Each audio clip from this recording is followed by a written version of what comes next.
gune ezberdinetan hainbat ekintzetaz gozatzeko aukera izanen dugu.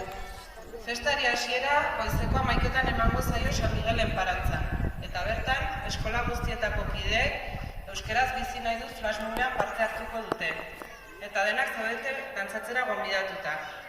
Aurkezpena buru handi erraldoi eta trikitilariekin alaituta egonen da. 11:30 aurrera jolas ezberdinak antolatuko dira Sarasate enparantzan, eta hauek amaitutakoan paliazuen ekitaldia izanen dugu. Argoman enparantzan berriz, aizkolarien erakusketa egonen da 12etan.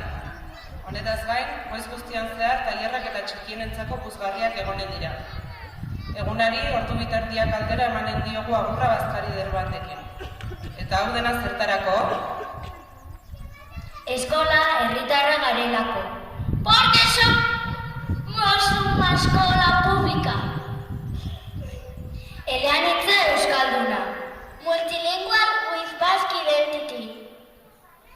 Aniztasuna alde gaudelako. لماذا نحن بصالح التنوع؟ Bizirik sentitzen garelako. Pentru că ne simțim vii.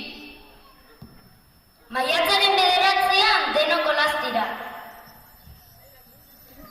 El 9 de mayo